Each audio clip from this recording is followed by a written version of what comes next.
पहले बजट बनाना चाहिए या पहले गेस्ट लिस्ट बनानी चाहिए? Overall number, then you make the guest list and then you keep on talking to vendors और फिर जो आपके उस बजट में फिट होते चले जाएं. A very known Pakistani actress Mahira. Beautiful color shots in the air, or if you are doing in the evening with beautiful dancers. I think आप दोनों को साथ में, लड़का लड़की को साथ में बहुत open discussions करने चाहिए regarding your wedding budget also.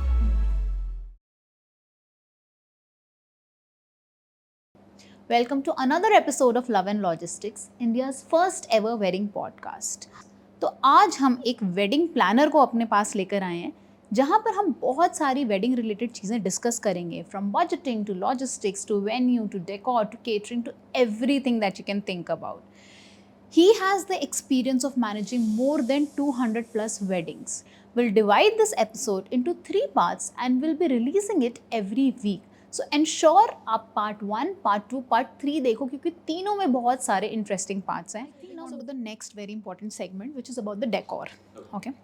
So a quick insight that you have about decor for different functions. Majorly, the functions which we have is Mehendi, Haldi, Sangeet and our reception of fairs. Earlier times, they knew कि okay, we have a certain theme in our mind.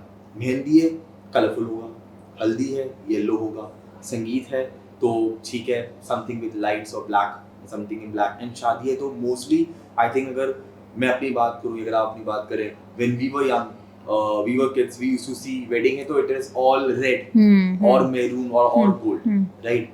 But आज ऐसा नहीं, ठीक है.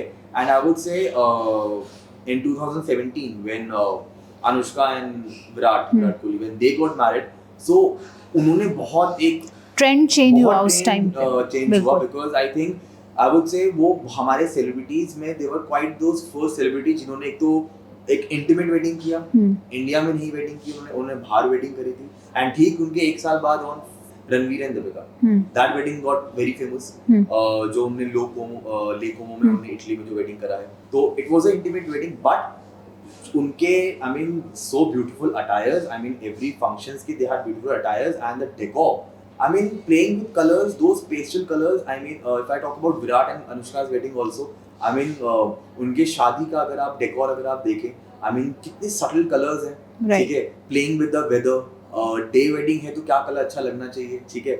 तो I would say her function के लिए अब now we have certain themes, I mean we have different themes. Got it. So are there any particular themes that are trending, and how can a couple or as personally I can infuse my personality into that theme? Recently I got a client who they were very much fond with I mean if you know a very known Pakistani actress Mahira Khan. उनकी wedding was very beautiful. It was all rustic. I mean I would not say a boho theme because there's a difference between bohemian theme and a rustic theme. So वो जो मेरे client थे, they were very much fascinated with that. They want everything in white, green and it should be rustic.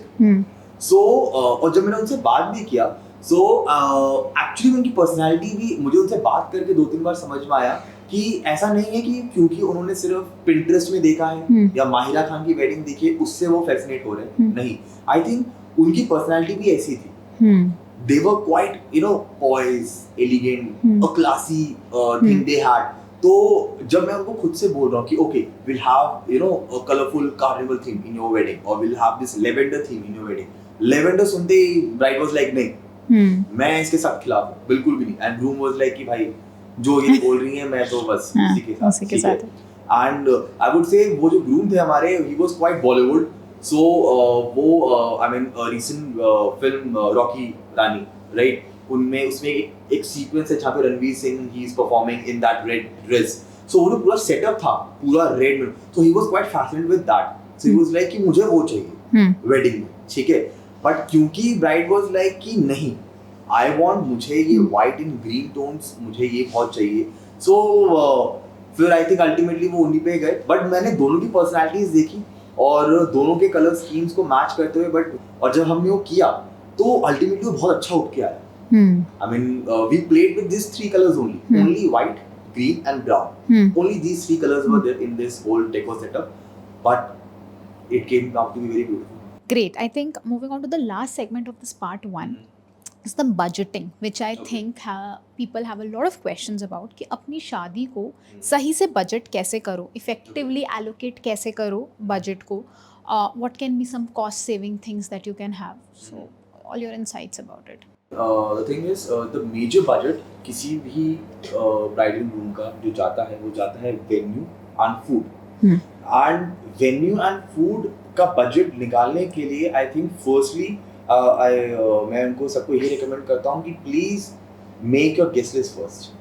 I mean either you are doing a local wedding अगर आप same city से अगर आप वहीं पे कर रहे हैं या if you are even doing a destination wedding also, ये बहुत ही major role play करता है आपके बजट में, which is your guest list. पहले बजट बनाना चाहिए या पहले गेस्ट लिस्ट बनानी चाहिए? I would say the guest list. Okay. Okay.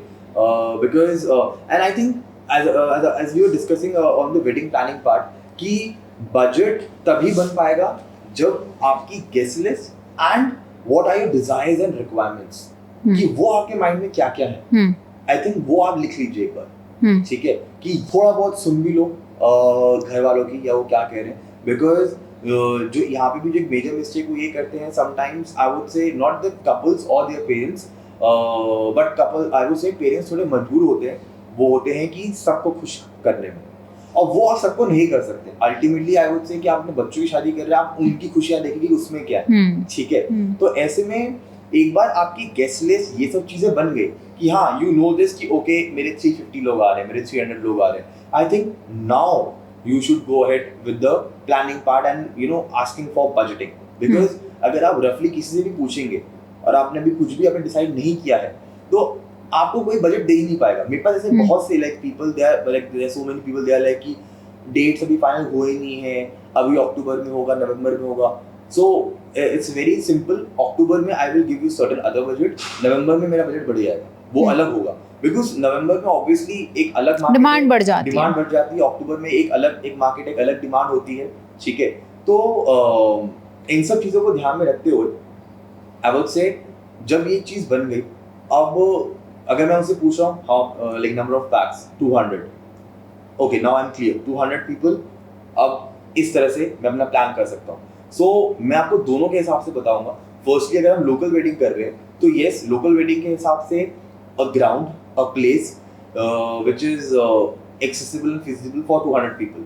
I mean आप ऐसा वेन्यू भी मत कीजिए जहाँ पे आपके 200 लोग गायब हो गए, दिख ही नहीं रहे, क्यों? क्योंकि वहाँ पे 1000 लोग आ सकते हैं, ठीक है. बट जस्ट बिकॉज आपको बहुत बड़ा दिखाना था तो आपने एक बड़ा वेन्यू ले लिया, बट वहाँ पे 200 लोग दिख ही नहीं रहे, तो कोई फायदा नहीं है. अल्टीमेटली आप ओवर पे कर रहे हैं, क्योंकि वहाँ पे आप ऐसी जगह में, now if we talk about the catering part also, ठीक है. So they had their certain packages. And ऐसे में just because to अपने 200 लोगों के बीच में थोड़ा सा शो ऑफ करने के लिए कि नहीं हम तो एकदम प्लैटिनम हम प्लेट रखेंगे, तो ऐसे में अब आप वहाँ पे 3000 3500 का पर प्लेट रख रहे हो. I think it's wastage of money. So I think there people they can save their money. Got it. इसका एक फॉलो अप क्वेश्चन कि पहले डिसाइड कर लेना चाहिए if I am the parent और if I am the bride कि मेरे को 20 लाख लगाने हैं, 10 लाख लगाने हैं, 40 लाख लगाने हैं, 1 करोड़ लगाना है, या फिर पहले गेस्ट लिस्ट ही बनानी चाहिए. वहाँ पर भी I will tell you where I am coming from कि बहुत लोग होते हैं कि अच्छा मेरे को तो 20 लाख लगाने थे या 40 लाख लगाने थे एंड मैंने गेस्ट लिस्ट बनाई, गेस्ट लिस्ट बहुत बड़ी बन गई, मेरे बजट के बाहर चली जाएगी ये बात. तो फिर मैं गेस्ट लिस्ट कम करती हूँ, या फिर मैंने गेस्ट लिस्ट कम की बनाई, बोले कि चलो थोड़ा बजट है, थोड़ा और इनको भी बुला लेते हैं, अच्छा कलीग्स को बुला लेते हैं, अच्छा इस फैमिली फ्रेंड को बुला लेते हैं, वट एवर. तो what is like the 3 things that I got from your answer is, one is guest list, one is deciding the overall number of the budget, third is the breakup of that budget. तो इसमें 1 2 3 क्या है? 1 2 3 guest list है या 1 2 3 पहले वो है overall number? I would say the overall number and then the guest list. Overall number, then you make the guest list, and then you keep on talking to vendors, और फिर जो आपके उस बजट में फिट होते चले जाएं. Exactly. Because see, यहाँ पे भी we have a very different market and a very big market. यहाँ पे here we have people, I mean जो मुझे clearly ऐसे बोल रहे हैं कि मेरा बजट 50 लाख है. तो अब जब मुझे जो बंदा सीधा बोल रहे हैं कि मेरा बजट 50 लाख है, तो मेरा अब उनको नेक्स्ट आंसर मेरा यही जाता है कि ओके आपके number of, and they are very much clear also कि we have 300 people for 50 lakh. अब आप बताइए इसमें क्या हो सकता है, ठीक है. तो वहाँ पे that time it becomes easier for me कि ठीक है इस हिसाब से अब मैं उनको डिफरेंट ऑप्शंस क्या दे सकता हूँ। राइट। बट जहाँ पे अगर हम अपने सेगमेंट अगर मैं बात करूँ, अगर if you talk about middle class people, उनके लिए मुश्किल यही आती है कि वो यही सोचते हैं कि यार 10 लाख करूं या मेरा 15 लाख तक जा सकता है या 20 तक मेरा जा सकता है, ऐसे में अब मैं नंबर ऑफ पीपल देखूं, मैं जगह देखूं, मैं क्या देखूं। तो ऐसे में उनको मेरा यही सजेशन है दैट कि प्लीज़ आप अपना जो नंबर ऑफ पीपल, अपनी डिफरेंट चीज़ें हैं आप वो पहले सोच लें, उसके बाद आप बस इतना आप ध्यान रखें कि आपका 60 to से आप चाहे कुछ भी करो, 200 लोग को बुलाओ या 500 लोग को बुलाओ, 60 to 70% budget is going in venue and your food. So what are the cost saving tips देव जो कि कपल्स यूज़ कर सकते हैं अपने शादी के टाइम पे? वेल मेजरली आई वुड से आप एक फंक्शन करो, डिफरेंटली करो ही मत, क्योंकि अभी भी क्या हो रहा है कि लोकल वेडिंग्स में भी जब मैं अपने क्लाइंट से उन लोगों से पूछता हूँ तो दे आर स्टिल लाइक कि ब्राइड साइड डे से हम अपना फंक्शन कर रहे हैं, ग्रूम साइड डे से हम अपना फंक्शन कर रहे हैं। तो मैं उनको एक थोड़ा सा इमोशंस वाला पर्सपेक्टिव समझाने की कोशिश करता हूँ कि आप इमोशनल एंगल से देखें कि दोनों वेडिंग एक जगह है, दोनों फैमिलीज एक जगह हैं, तो ऐसे में they are able to enjoy.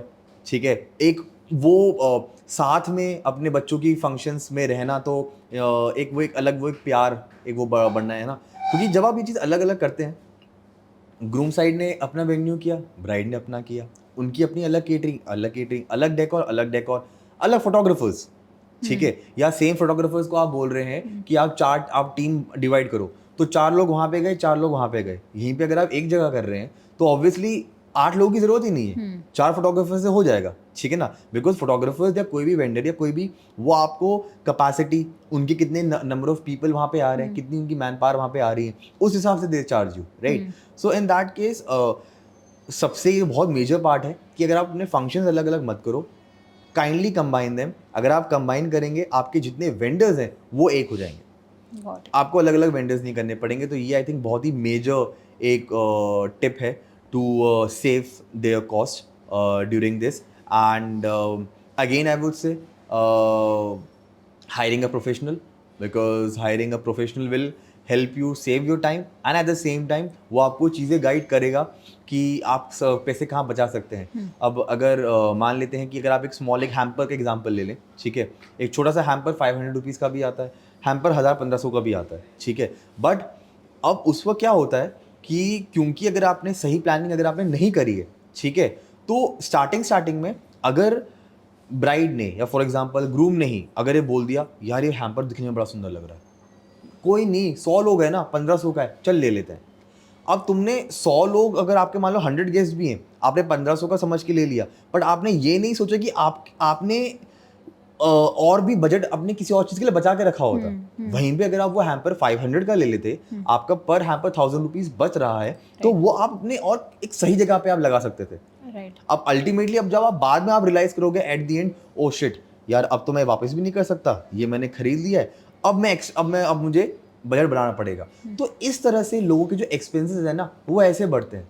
I feel कि जो हम पहले बात कर रहे थे कि अगर किसी का 20 लाख का बजट है ना, तो they should always keep that buffer of 2 to 3 lakh, because last moment पे काफ़ी कुछ अनएक्सपेक्टेड खर्चे आते ही आते हैं। हम वो हमेशा 20 लाख तक पुश कर देते हैं और फिर हम बोलते हैं कि ओ लास्ट में ये भी आ गया, ये भी आ गया, ये भी आ गया, हमारा बजट तो 25 हो गया।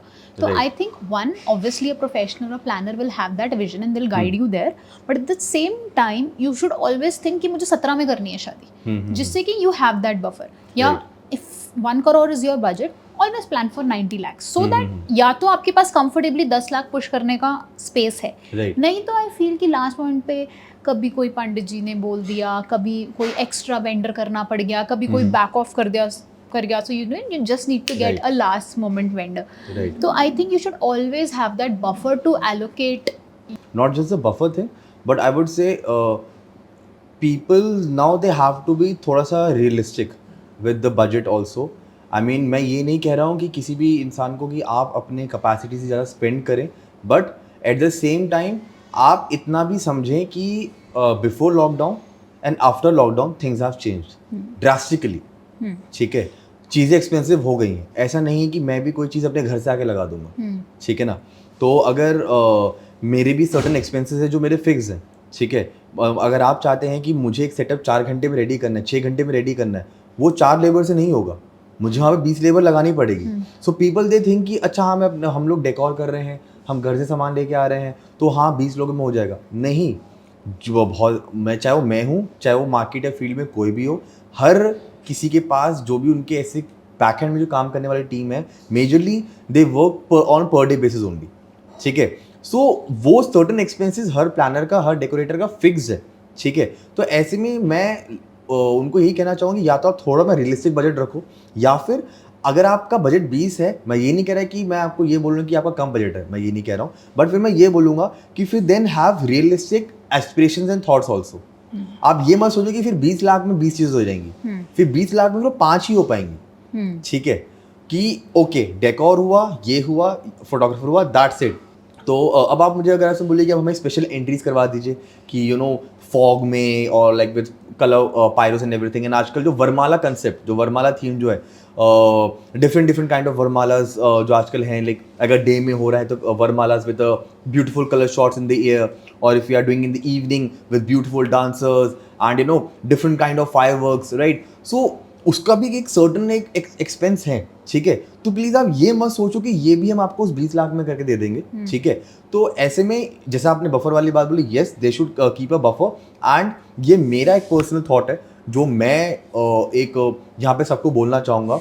I feel this very wrong when अभी भी पीपल दे थिंक कि अगर शादी हो रही है तो ब्राइड साइड या ब्राइड के फादर को मेजर एक्सपेंस करना है. I feel this really wrong. I mean लड़के की भी तो शादी हो रही है, ऐसा है नहीं सिर्फ लड़की की शादी हो रही है. तो ये क्यों बोला जा रहा है कि हल्दी मेहंदी हम अपने से कर लेंगे, संगीत हम अपने से कर लेंगे, पर शादी नहीं भाई, शादी का खर्च तो लड़की के पिताजी करेंगे. ठीक है. तो 20 लाख का ग्राउंड उनको बुक करना है. अरे क्यों भाई, आपके बेटे की भी शादी हो रही है, आपका भी. तो मेरा ये मानना है कि अगर आप साथ में बैठो, अपने एक्सपेंसेस को क्लब कर लो, तो या तो आप 10-10 लाख लगाओ, या फिर अगर वो 20 लाख लगा रहे हैं आप 20 लगा सकते हैं, आप 10, जो भी आपकी कैपेसिटी है. बट ऐसे अगर आप साथ में अपने बजट को या एक्सपेंसेस को जोड़ के अगर आप करते हैं तो I think you can enjoy also better. आपको बहुत फ्री हैंड मिल जाता है चीज़ें प्लान करने का. एज अ प्लानर मेरे लिए बड़ा ईजी जाता है, क्योंकि बाद में अगर for example if I am only talking to a bride, तो ये जो भी आपने बाद में जैसे चीज़ें एक्सटेंड होती हैं, तो उसमें क्या होता है कि कुछ चीज़ें ऐसी होती है बहुत इंपॉर्टेंट हैं, बट मैं बोलूँ किसको, क्योंकि अब मैं अगर ब्राइड साइड को बोल रहा हूँ, अगर मैं ब्राइड को बोल रहा हूँ, तो वो she is like she understand this कि हाँ ये इंपॉर्टेंट है. बट अब वो यही सोचती है, मुझे पता है क्योंकि मैं वो एक इमोशन में, वो एक पर्सन मैं समझ जाता हूँ, विच इज़ शी फील्स कि यार हम अपने फादर को कैसे बोलूँ, ऑलरेडी इतना एक्सपेंस हो चुका है, ऑलरेडी इतने खर्चे कर चुके हैं, किसको बोलूँ मैं. ठीक है. तो ऐसे में अगर ये मेरा दोनों कपल्स को भी मेरा एक मैसेज रहेगा, जो मैं हमारे फ्यूचर कपल्स हैं, दैट आई थिंक आप दोनों को साथ में, लड़का लड़की को साथ में बहुत ओपन डिस्कशंस करने चाहिए regarding your wedding budget also and with your thoughts, कि भाई लड़के को क्या चाहिए, लड़की को क्या चाहिए, अपने थॉट्स आप सामने रखो. और आई थिंक आप बजट को लेकर खुला बात करो, ताकि फ्यूचर में एक दूसरे पे उंगली उठाने वाली बात ना हो, और फिर ये ना सोचे कि अच्छा नहीं यार इसका खर्चा आप करो, इसका खर्चा मैं करूँ. तो आई थिंक ये होना चाहिए मेरे हिसाब से. Got it. I think with that we can close the part 1. I think it was a very fruitful discussion on a lot of topics. But I think in the part 2 we would like to discuss about venue, catering, stationery, and logistics. So yes, we can close the part 1, and yes, do watch the part 2 of this episode next week, because we are going to discuss a lot of important things.